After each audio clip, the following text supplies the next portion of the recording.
Hare Krishna. Welcome back to the Mahabharata Characters series. We are discussing about Arjuna, how he went to heavens, resisted the irresistible temptation of Urvashi and was cursed but was actually blessed through that test. And now, after staying 5 years in heaven and learning various weapons from Indra, Arjuna decided to return to the earth with Indra's consent. And as Arjuna approached Indra asking him, "What Guru Dakshina can I offer you for the lessons that you have taught me?" Indra blessed him that you have learned weapons where you have become such an expert archer that nobody in the 3 worlds can defeat you. And there are terrible demons named Nivatkavachas who have been the terror of the gods for a long time. Slay them and thus you will repay your debt to me. So the Mahabharata actually describes this pastime not directly but through the voice of Arjuna. That means the Pandavas are waiting in near Kuvera's gardens in that area for Arjuna to return. They have been informed by the sages that Arjuna is going to return and they wait over there. So soon after Bhima kills Maniman, we discussed that story when we are talking about Bhima's life. And 7th day after that, when the Pandavas had got permission from Kuvera to stay over there, then Dhaumya and Draupadi were brought from the lower level, from the lower part of the Himalayas to that high up area. And as they were living there, one day they saw a giant shining object coming down, looking effulgent and gigantic. And as they saw, they discerned that it was the chariot. And they made out as the chariot of Indra. Maithili, Indra's charioteer, was there. And sitting on that chariot was their own beloved brother Arjuna. And they waited for the chariot to descend, and Arjuna got off the chariot, offered his respects to Dhaumya, then to Yudhishthira, then to Bhima. And then the twins offered respects to him, and then he spoke sweet words to Draupadi. And then Yudhishthira turned to Maithili and offered him respects as if he were Indra himself. And Maithili, although he was a charioteer, he was also a resident of the heavens, respectable person. Maithili treated Yudhishthira very kindly with kind words, speaking to all the Pandavas like a father to son. And then, after depositing Arjuna with the Pandavas, he departed. And the Pandavas, after the initial greetings, they sat around Arjuna and asked him to describe his adventures right from the beginning, when he met Indra in the form of Brahman, then satisfied Lord Shiva, and then went in the heavens and learned various weapons. And then the last part of the adventure, Arjuna tells over here.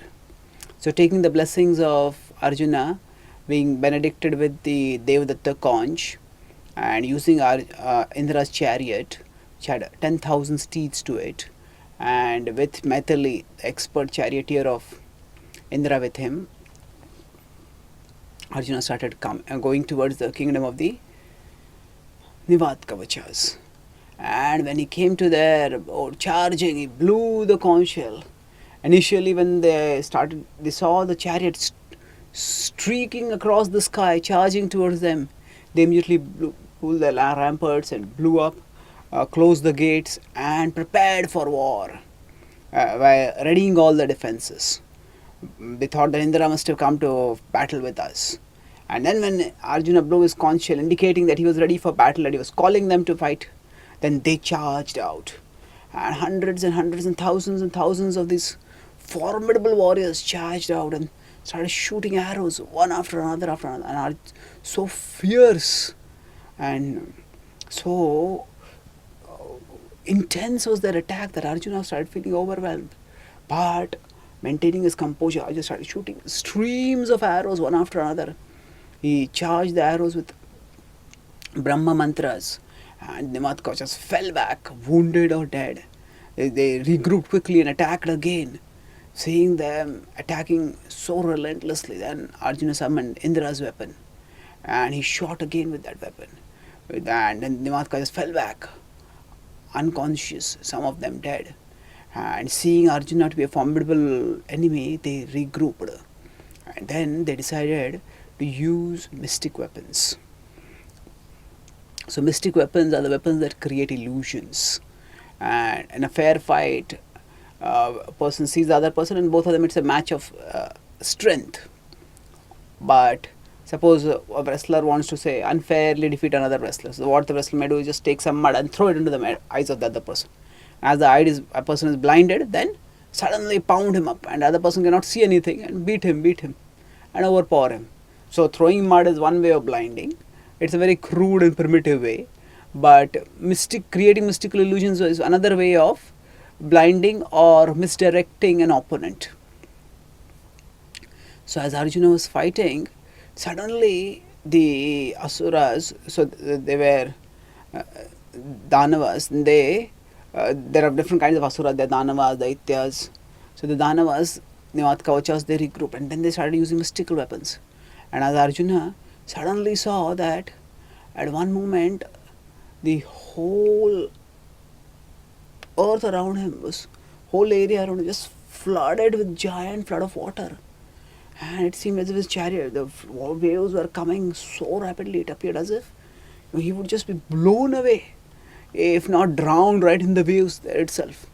So as the waves started coming, Arjuna immediately took the Vishoshan means to dry up. And he shot that astra, and all the weapons, all the water disappeared. Then they sent a massive weapon which seemed to create rocks, and it seemed that mountains were falling down on top of them.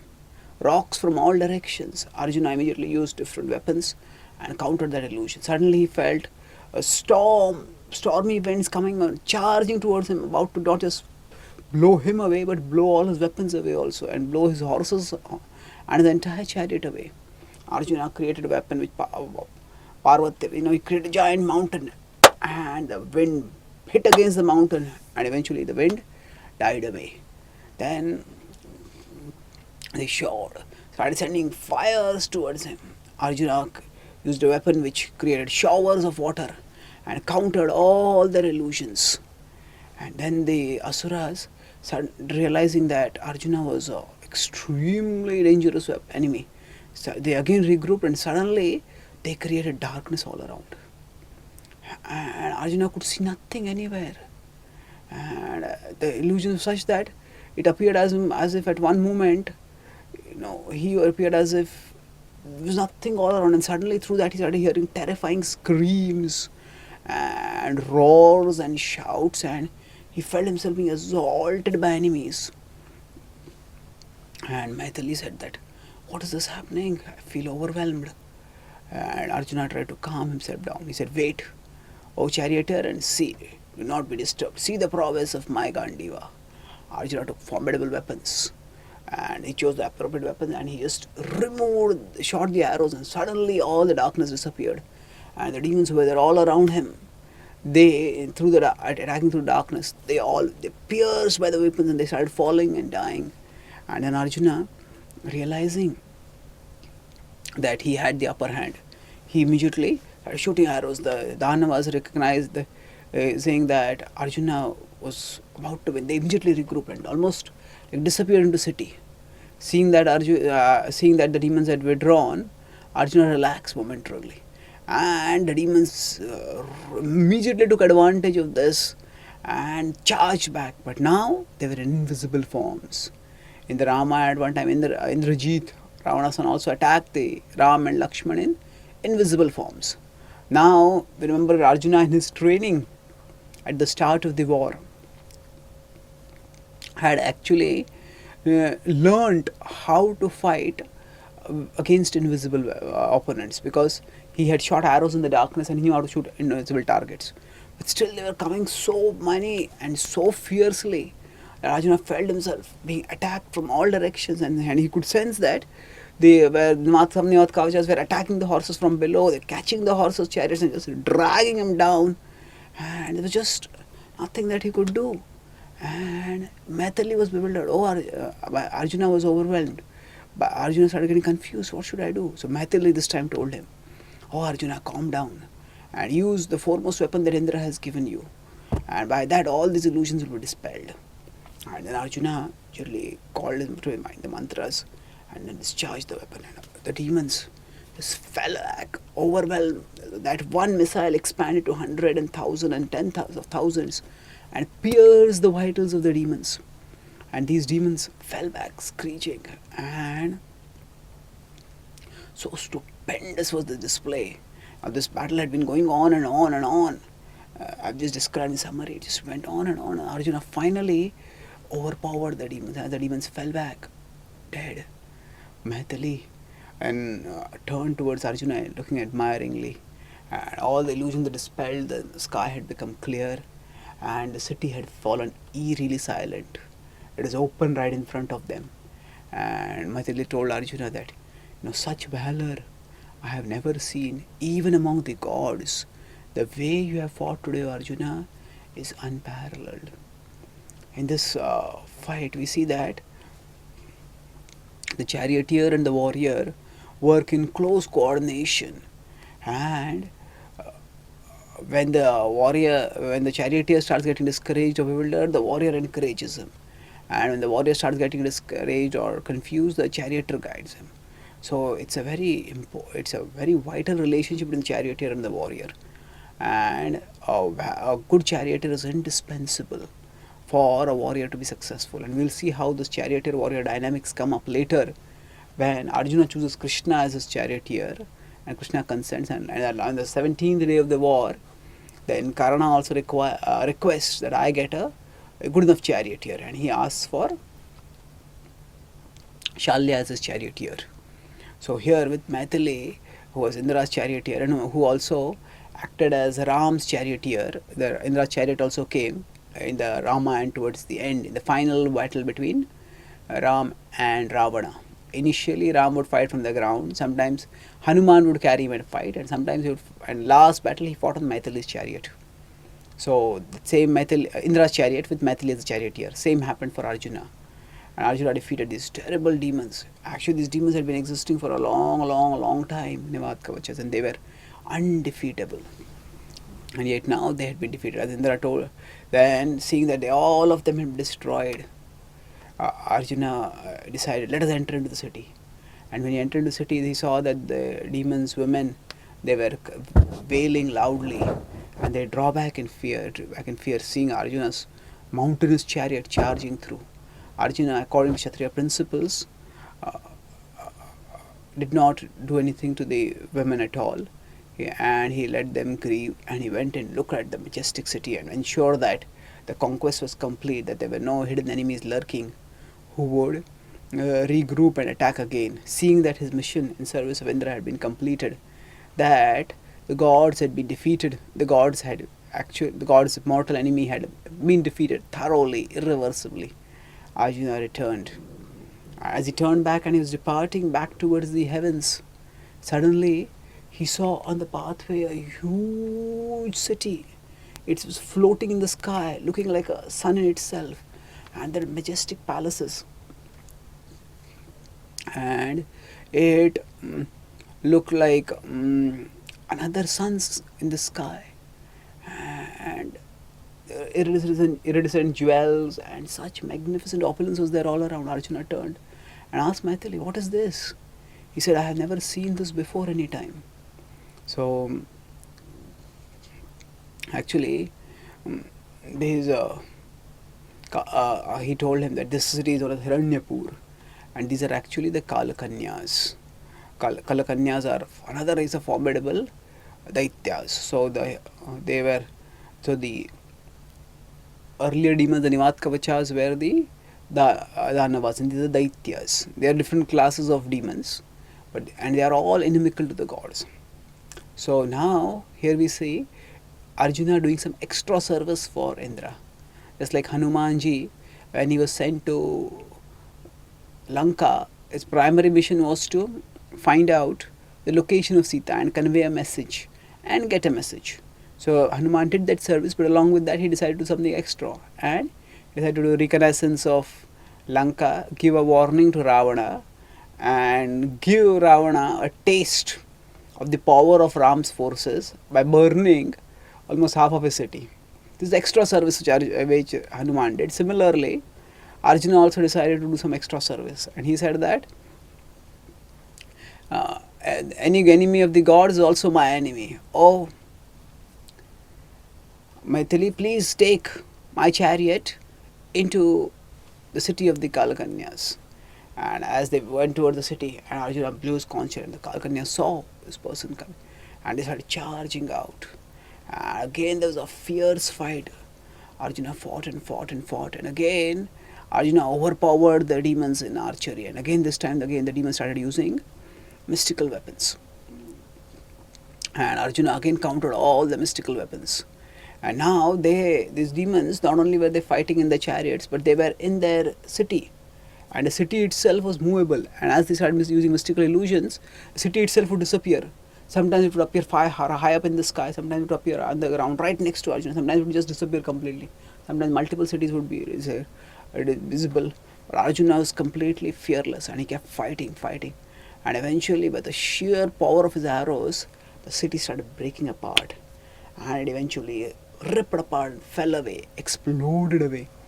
And seeing this, the Kalakanyas were shocked, enraged. And the survivors, the demons were thousands and thousands, the survivors were thousands, and they just leapt out of the city, and they started, knowing that now it was emergency, it was a desperate situation, they started charging towards Arjuna. And as they kept charging, and suddenly Arjuna found himself covered completely by arrows and warriors charging him from behind those arrows. Arjuna shot arrows, but just completely overwhelmed. The situation looked desperate. Maithili again said, I have fought so many battles, but such a situation I have never seen. It seems that with so many mystical weapons being exhibited, this battle will never end. Probably it will end only in the destruction of the whole universe. So, as Arjuna spoke like this, as Maithili spoke like, Arjuna calmed himself down, and then he remembered the weapon of Lord Shiva. And actually, these Kalakanyas were extremely formidable demons, and they had done some austerity to Brahma, and by his power they had become so powerful that the Devatas could not kill him. And Indra, being distressed, had gone to Shiva asking for his help in killing the demons. And Shiva had said that when you will take a future incarnation, at that time you will be able to destroy the demons. So as Arjuna told this story to the Pandavas listened in amazement. They realized that that what Indra was not able to do, now Arjuna had done that. Arjuna had actually become more powerful than Indra. Of course, Arjuna had demonstrated this once when he had held back all the gods, including Indra, at Pandava. But here it was a very, very serious battle to death. And it was in this battle that Arjuna had done a serious mission for the gods against the demons, which the head of the gods, Indra himself, had not been able to do. So, as Arjuna kept describing the battle, he realized that he could now have to use the weapon of Shiva, and he chanted the mantras of Shiva. Now Shiva had told him that his weapon is not to be used against humans, but it could be used against celestials. And celestials doesn't just mean heavenly beings. There are beings, the Danavas are also celestial in the sense that they are, because Danavas are also more powerful than humans. So he chanted the mantra, and right in front of him he saw this formidable form appearing. The Lord Shiva himself is known as Trinayana. He has 3 eyes. Nayana is eyes. But this form had 3 heads. With each head having 3 eyes means it had 9 eyes. And then accordingly it had 6 hands. And it looked so fearsome, with fiery effulgence emanating from his body. Arjuna, seeing this itself, was fear struck. But then remembering that he had summoned this weapon, Arjuna offered his respects. And then he chanted the mantras and discharged the arrow. As he discharged the arrow, then from that one missile, this form of Shiva, this Pashupatastra, this personified form of the Pashupatastra, started charging out towards the demons. And as it charged out towards the demons, from that one missile, thousands of missiles started coming out. And from that those missiles, some of them were in the form of arrows, but others were in the form of roaring tigers, others were in form of giant elephants, others were in terms of huge cats, others were in the form of wolves, and all different kinds of beasts, and they fell upon the demons with a relentless fury. And then as Shiva appeared over there through his Pashupatasra, along with Shiva his all associates, Guhyakas, Bhutas, Pishachas, Yakshas, and other ghostly beings, they all appeared, and they also pounced upon the Kalakanyas and started pounding them. And as the enemy started getting pulverized, Arjuna followed up the attack of the Pashupatasra with further weapons. As Arjuna thought, hundreds and hundreds, thousands of weapons, and the enemy was completely overpowered, totally devastated. And this was such a stupendous feat of heroism. Two formidable enemies of the Devatas, not just one enemy, but races of enemies. Nivatkavachas were a whole race of demons, and so were the Kalakanyas. And Arjuna defeated and destroyed all of them and delivered the whole universe from their terror. And he returned back to the heavens. Aithili took him back, and Indra was waiting. Indra embraced him, and he said, "Today, O Arjuna, the heroism that you have displayed is unparalleled in the world. And for this service to the gods, you will be blessed that you will always stay composed even in the midst of the severest of battles, and you will not be defeated by anyone, Devas, Danavas, Daityas, Yakshas, Rakshasas, Manavas. You will stay undefeated in battle." And he said that you will eventually regain the earth and hand it over to Yudhishthir. Go now and use the knowledge that you have acquired for the sake of dharma. Blessing Arjuna thus and giving him Devadatta again. And then he saw Arjuna off, and Arjuna told his whole story. Pandavas were delighted, and he said, Yudhishthira told him, "Oh Arjuna, you are extremely fortunate that you saw the greatest of the gods. Not only did you have his darshan, not only did he touch and bless you, but you learned so much from him, and you served him also in such a glorious way. Indeed, I feel that the earth is already won, and now the time for the display of your extraordinary weapons will soon come. But before the war happens, I would like to see a display of your powers, of your weapons." So Arjuna nodded, feeling bound by the instruction of his elder brother, and he started taking out the weapons. Now these are like, sometimes someone makes at a trivial level, we could say somebody makes a new program which is supposed to be very powerful. So one researcher tells us, "I made this program." Another researcher may say, "I want to see this program. Please show it to me, demonstrate it." So somebody makes a new weapon. Say somebody uses technology and they make a new weapon. Another scientist will say, "Please, I want to demonstrate. How does it work?"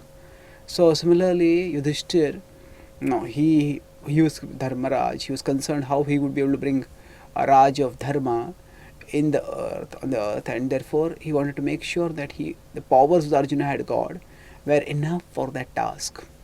And so he inquired from Arjuna, "Please show me, demonstrate to me these weapons." And Arjuna sat down, chanted the mantras, used purificatory water, and then as the mantras were being invoked, suddenly the whole universe started showing inauspicious signs.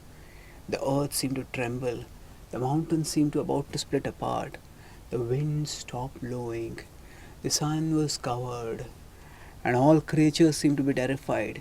The rishis suddenly found themselves unable to chant the mantras. The sacrificial fire started going out, and as seeing all these inauspicious signs, the Pandavas themselves became concerned. Arjuna slowed down, not immediately following through the action of calling the mantras, and suddenly in the sky they saw Brahmaji, the first human being, the first living being on the universe. He appeared over there, and with his forehead he was smiling, looking down mercifully at Arjuna, and then at Yudhishthira. Next to him was Narad Rishi, and Narad Rishi looked at Yudhishthira and Arjuna and said, "Oh Pandavas, do not use these weapons in vain. These are weapons which can destroy the whole world. They are not meant for demonstration. Soon enough a war will take place, and that time your desire to see the force of these weapons will be fulfilled. So hearing this, Yudhishthir and Arjuna checked their desire for seeing the display of the weapons, and then the Devatas went back to their abodes. So here we see that Arjuna had acquired weapons of such power that, what to speak of destroying their enemies, just the discharge of the weapons was itself enough to cause anxiety to the universal controllers.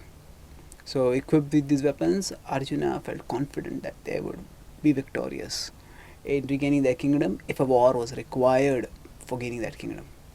And then the Pandavas continued to live in the Vanavas, and while they were in the Vanavas at that time, they were at they were in Kuvera's abode, and then we discussed how Bhima and Arjuna came to Yudhishthira and said that let us leave, we should not live in such comfort, we should go back to the earth because we'll have to prepare for our eventual mission. Comfort will make us complacent. And Yudhishthira agreed, and then they descended down. And as they descended down and came to the same place, the Vaitavan, the Vaitavan lake, and then the Kamyaka forest, then Krishna came to meet them. Krishna and Balaram had come. They had come there earlier, soon after the Pandavas had been exiled, to sympathize with them and to solace them and to encourage them for the life of austerity that awaited them. Now, as their exile was about to end, came to meet once again. We discussed also at this time the story of the Gandharvas attacking, the Gandharvas arresting Duryodhana, and then Arjuna fighting and defeating the Gandharvas. That happened, and then how Arjuna and Bhima, they released the arrested Duryodhana. So there also Arjuna exhibited his skills in overpowering the Gandharvas, who had overpowered the Kauravas, including Karna. So here also we see that the rivalry between Karna and Arjuna, what happened in that? So Karna, we'll discuss this story in detail later when we talk about Duryodhana, but Karna essentially was, he fled while fighting the Gandharvas, and finding them too powerful, he fled. And Duryodhana felt angry. Dushasana had also fled, Shakuni had also fled. Duryodhana felt angry to see his army routed, and so he kept fighting. But then he was arrested. And some of the soldiers went and asked Yudhishthira for help. Yudhishthira instructed Bhima and Arjuna to go. And Arjuna defeated the Gandharvas. And in that way, he demonstrated his formidable power. And then after that, the Pandavas went and stayed in Virat. And Virat was an extremely severe test for Arjuna.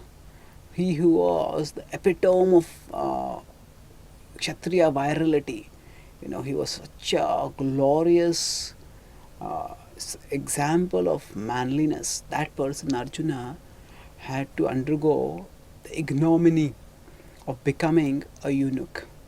But Arjuna, knowing that it was all for the cause of good, it was a part of the plan of the Lord, Arjuna accepted it. And not only did he accept it, he did it competently. Arjuna became a dance teacher for Uttara, the sister of Uttar Kumar, Bhuminjay, and other sons of Virat. And during that time, because the Gandharva, the associate of Indra, Chitrasen, had taught him dancing and singing, Arjuna was expert. So Arjuna actually lived in the women's chambers. So when he first went into the kingdom, at that time, seeing him, Virat was amazed. He says, "Who are you? You deserve to be the ruler of the world." But the way his body was, the giant proportions of the body made him seem like a king. But the kind of dress he had adorned, that made him seem like a eunuch. He says, "Surely you cannot belong to the third gender." He said, "Don't ask me about this anymore, because it is a cause of great distress for me.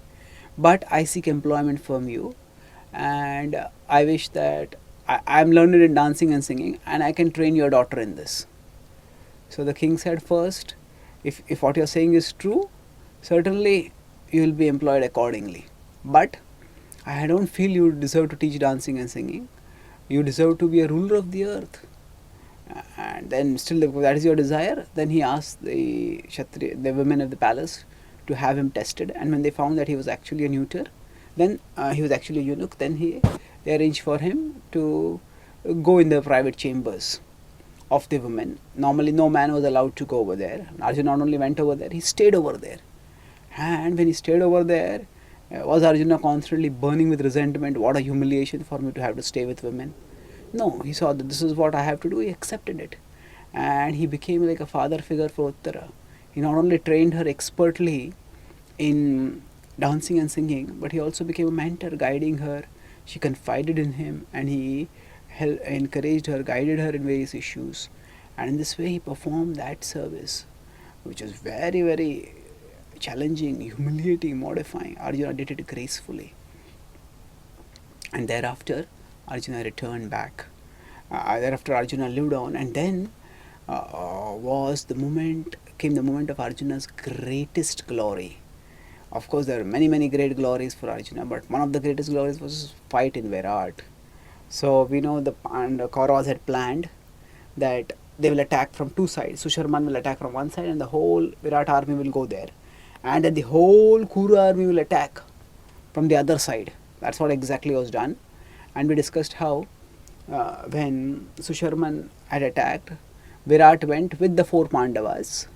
Now Arjuna did not go because he was acting like he was in the women's chamber, and he was acting like a eunuch, so he did not think, Virat did not think that he will come with me. So he was there, and in the absence of Virat, Bhuminjay, his eldest son, was sitting on the throne, officiating as the king during the interim. And here the Kaurava army with all their Maharathas came there, and they grabbed the cows of Virat on the border.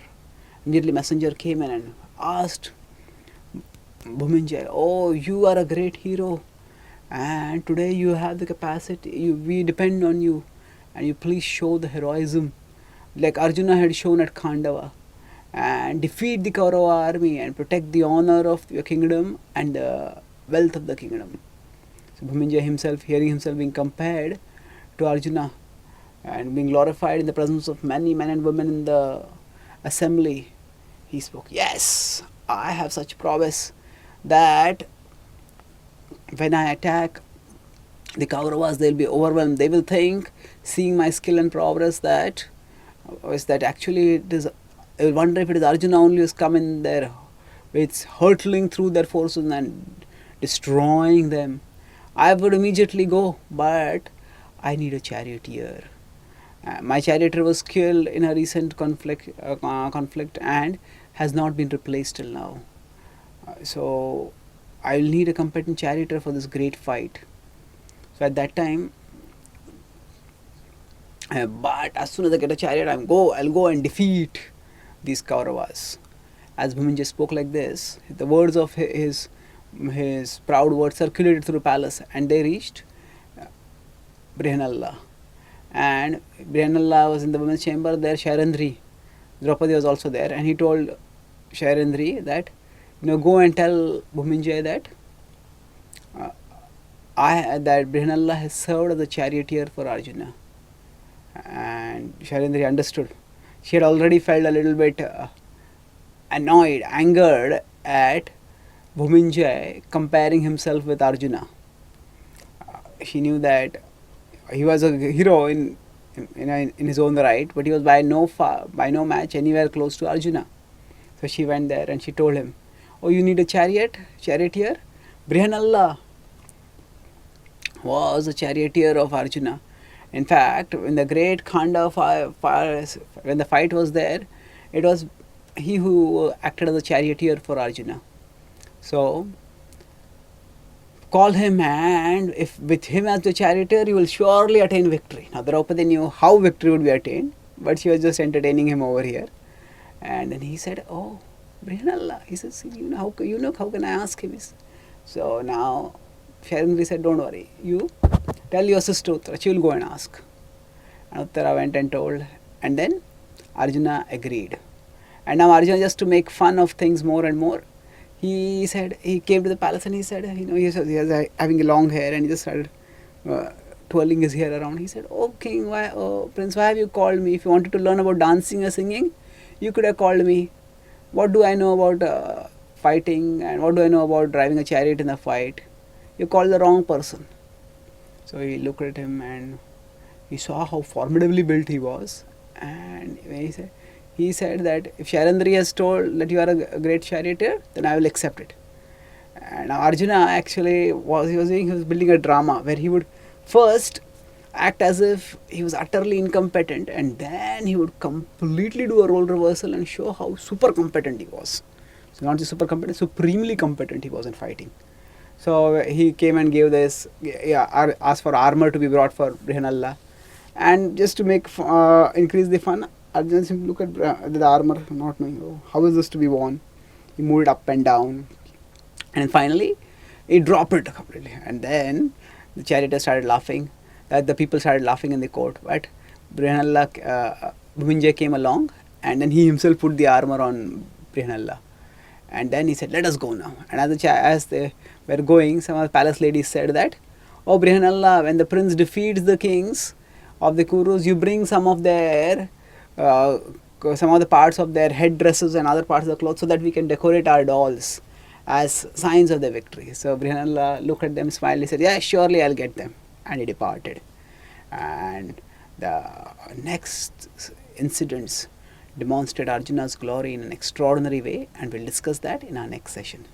Thank you. Hare Krishna.